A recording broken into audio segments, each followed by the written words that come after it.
Shout out to Ring RQ, Julius, you legend. We're going to do a joint interview, yeah? Yeah, we'll do a joint interview, Julius.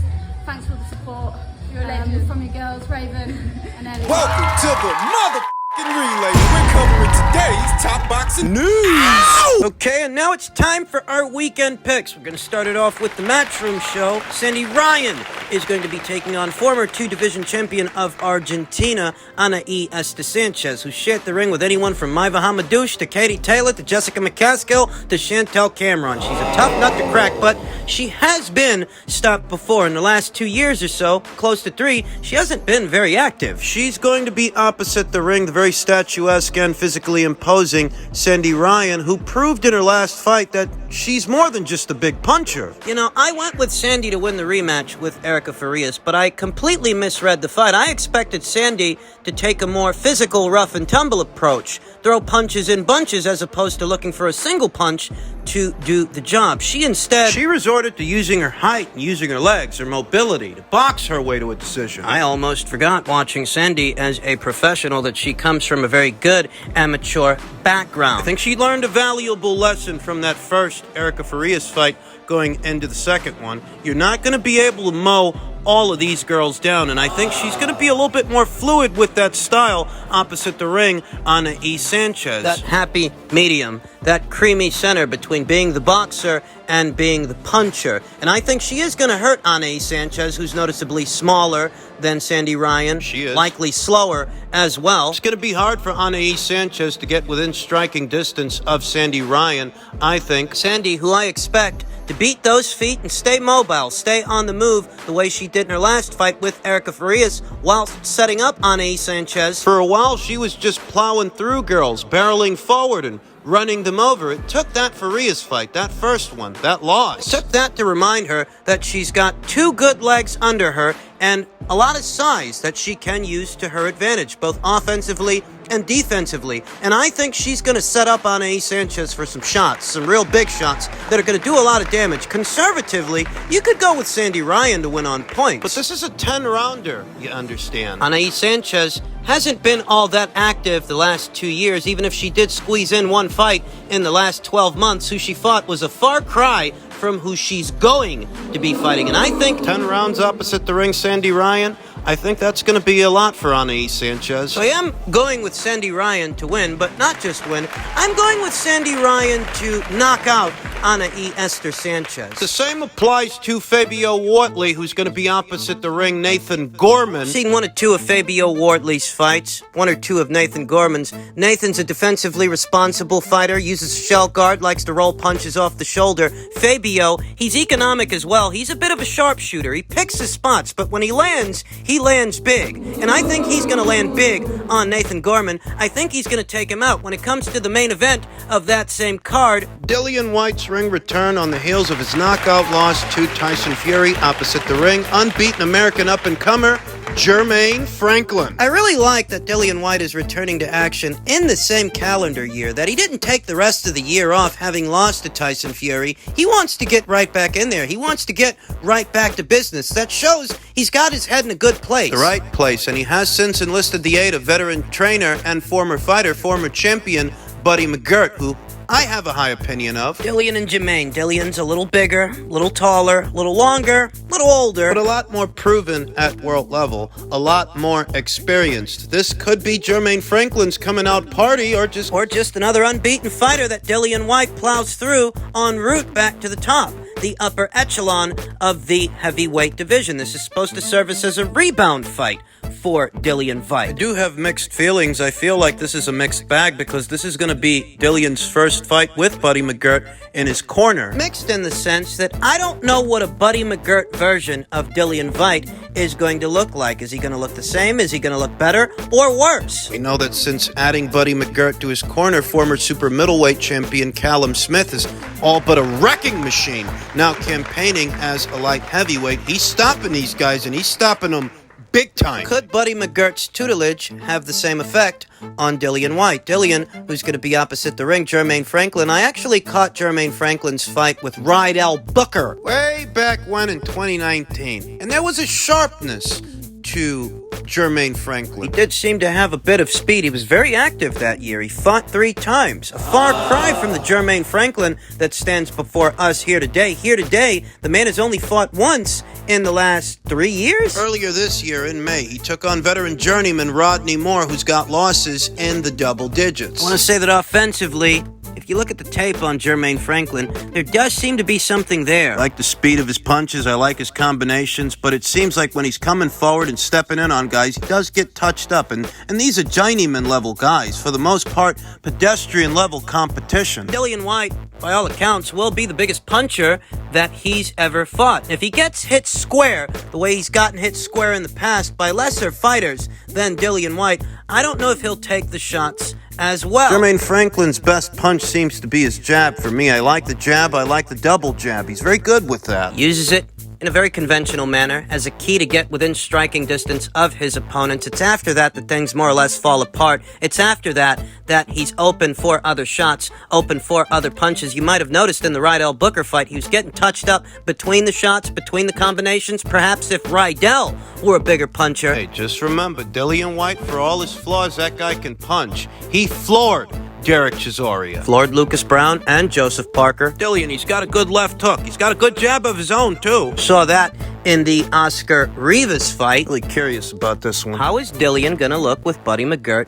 in his corner? And what's Jermaine Franklin going to do? Because ideally, this is the most ideal time to catch a guy like Dillian Whyte, when he's on the bounce, when he's on the rebound. You know, I'm just not convinced of Jermaine Franklin. I'm not. Hard to get a fix on what a fight is going to look like when one fighter, you know, the more experienced fighter, is experimenting with a new trainer, and the other fighter, the man opposite the ring, still has a lot to prove. That, and he hasn't been all that active the last 3 years. There's no footage available of the Rodney Moore fight. I don't know how Jermaine Franklin looked in that thing. So, you know, I'm going to go with the more proven guy. I'm going to go with Dillian Whyte. I don't know if he's going to knock Jermaine Franklin out, as Jermaine Franklin has never been knocked out. He's an unbeaten fighter. But there's a first time for everything. Solid choice for Dillian on the bounce, Dillian on the rebound. There's actually an air of intrigue for this fight. But I'm going to go with Dillian. Points, decision, or otherwise. I've got Dillian Whyte winning the fight. I think he has the necessary experience to get the job done, and let's see if he does.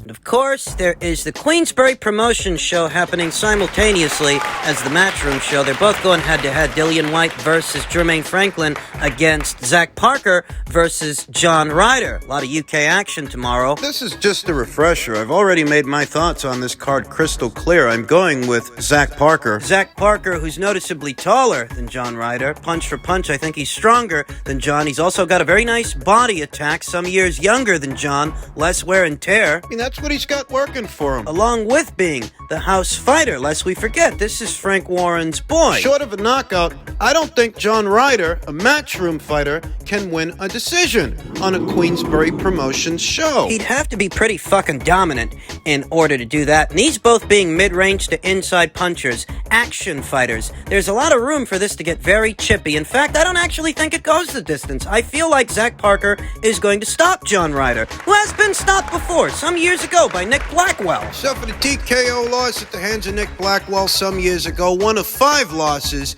in John Ryder's professional CV. I know he's a tough guy. I know he's durable. For the most part, he is. But he has been stopped before. And this is a big young guy he's fighting. Big young guy in Zach Parker. I think the only drawback for Zach is that it's been approximately a year's time since his last fight. He was last in action in November of last year against Marcus Morrison. That entire fiasco with Demetrius Andrade kept him out of action for a while. 2 postponements in a fight that was eventually scrapped. I mean, that's the biggest drawback for Zach, that it's been a while since he's seen action, so he may have some ring rust to shake off. The silver lining, however, is that John Ryder is not the kind of fighter that you have to go out there and find. He's a come-forward, mid-range to inside pressure guy. Zach ain't got to chase this guy around the ring. In all likelihood, John's going to try to crowd him. It's what he does best, so they can get right down to business straight away. Big train, little train. That's a dichotomy I see for this fight. Opposite the ring, a statuesque fighter that perhaps wants to keep the smaller fighter at the end of his jab.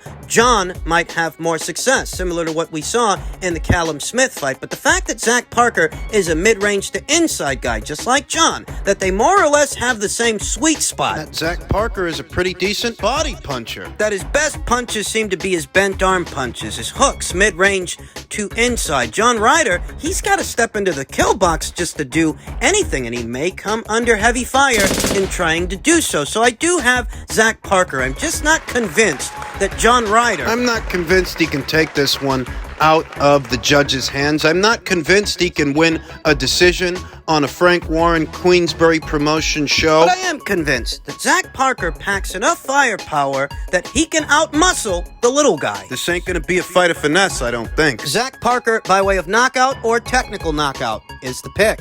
Finally, we come to the Marv Nation card. The co-main event to the main event. Yokosta Valle, reigning unified minimum weight champion, will be moving up in weight to light flyweight to take on that division's unified champion of Argentina, Evelyn Bermudez of the Fighting Bermudezes. This is Yokosta Valle's bid to become a two-division unified champion. Can she do it? I know that I may be going out on a limb here, but I actually think, all things considered, she might be able to pull this off. She might. Here's why. Physically, I think that Evelyn Bermudez is the physically stronger fighter. And the bigger puncher. Noticeably taller than Yokosta Valle, but Yokosta, I think she's got better movement and better coordination, better feet. Better feet than Evelyn. Better shot selection, and a better variety of punches overall. I think Yokosta Valle is a little quicker than Evelyn Bermudez, and she may be able to beat her to the punch mid-range to inside. I want to say that Evelyn Bermudez's best punches are her straight punches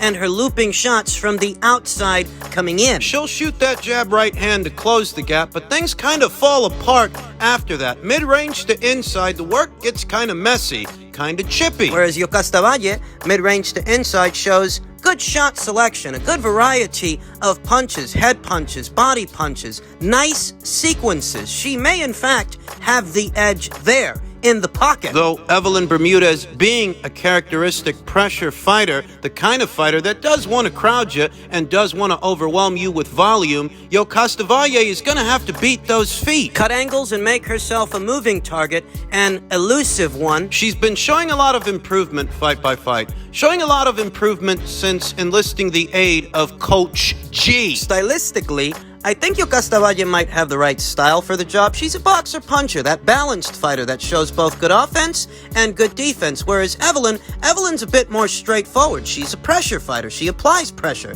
That's what she does. Physically, she's stronger, but tactically and technically, she's not really better than Yokosta Valle. Her best bet to win this thing is to overwhelm Yokosta, and so long as Yokosta beats those feet, she can't make herself a stationary target, and she doesn't want to overstay her welcome in the pocket. She's gonna have to alternate. I think she's got faster feet than Evelyn Bermudez and faster hands. Evelyn Bermudez, who oftentimes hyperextends to get off punches, get off shots, leaning over her lead foot. She's open for counters, and oftentimes she's not fighting the kind of fighters that can exploit those holes in her defense. She is dangerous, don't misunderstand me. 4 of her last 6 fights ended in knockouts. She's a big puncher. She's got power, but power, as we've seen before, it can be worked around. And I think that's what Yokosta Valle means to do. Now, both fighters, they've been active. They've been busy the last 12 months. Yokosta's already fought 3 times this year. The same applies to Evelyn Bermudez. So both fighters are going to be sharp. Neither one has any ring rust they need to shake off. They're going to get the best version of themselves, the best so far. Yokosta's already fought 3 times this year. The same applies to Evelyn. Evelyn, who I don't think Yokosta Valle can hurt. Evelyn, who I don't think Yokosta Valle can stop. She can't outmuscle Evelyn, but perhaps she can out-hustle her. That bit of it, that I think she can pull off. So I'm going out on a limb here, and I may be completely misreading this, but I'm going with Yokosta Valle to win a points decision on the premise that if the fight is chippy and if the fight is close, Yokosta's the house fighter. Both fighters throw a lot of punches. But one's a little quicker and has better feet, faster feet, and better coordination than the other, and that's Yokosta Valle. So I'm going with Yokosta Valle to win a points decision and procure those 2 light flyweight alphabet titles. And finally, we come to the main event of that same card, the super lightweight title fight between Chon and Regis Prograis. I'll keep it short, I'll keep it sweet, I'll keep it simple. I like Regis Prograis to win. Both guys have got serious firepower. both guys can punch. They can really hurt a guy. I mean, think about what Jose Zepeda did to Ivan Baranchyk. He was never the same after that fight. Think about Josue Vargas, yet another guy. He wasn't the same after fighting Chon. Chon's got power, but so does Regis. And to the eye, I feel like punch for punch, Regis has heavier hands than Chon. Moreover, power. Power isn't the only thing in Regis Prograis' arsenal. Comparatively, I feel like he's a more defensively responsible fighter than Chon Zepeda. He does get hit less fight by fight. I've never seen Regis Prograis on the canvas. I've never seen him hit the deck, but I've seen Chon. Chon's been knocked down before, more than once. To the eye, I feel like Regis Prograis is not only a more defensively responsible fighter and a trickier target, a more difficult one than Chon is, but I also feel he has faster hands than Chon, that he may in fact be able to beat him to the punch, counter him, and take him out. It's those counter shots. It's those punches you don't see, the ones you don't brace yourself for that take you out. This is for the WBC Super Lightweight title. If Regis pulls this off, he will in fact become a two-time Super Lightweight champion, and this is Chon Zepeda's bid to see himself crowned a full-fledged champion for the first time. If he were to win. Except I don't think he's going to. Both guys pack a big punch. Both guys are tough as nails, tough as a $2 steak, tough as old boots, and both guys are southpaws. Yeah, they might be on an even keel in that department, but like I said, I feel like Regis is a more defensively responsible and craftier fighter. Bit faster. Just feel like he's got Chon Zepeda beat in a lot of areas. And he's poised. A characteristically calm, cool customer under the hot lights, in the squared circle. He's very zen, very controlled. And shows a bit of movement. Mid-range to inside is his sweet spot. You know, he's more a mid-range to inside guy than an outside guy, but he can move a bit. And we saw in the Hank Lundy fight, a bit of movement can greatly affect Chon Zepeda's offense. A lot of people that saw that fight, they felt that Hank Lundy deserved the decision. I did too. I think Chon got lucky. That was after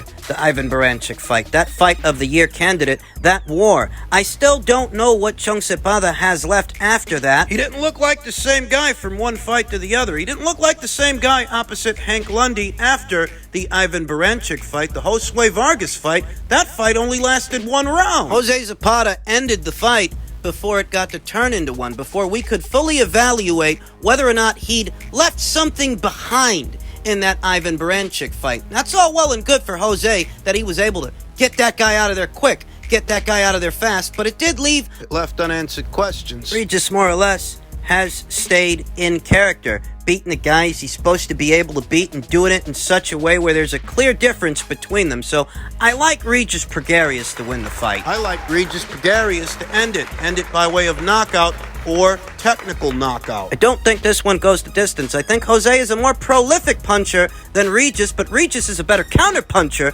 than Chon. Open up on this guy at your peril. I think Regis is going to take him out.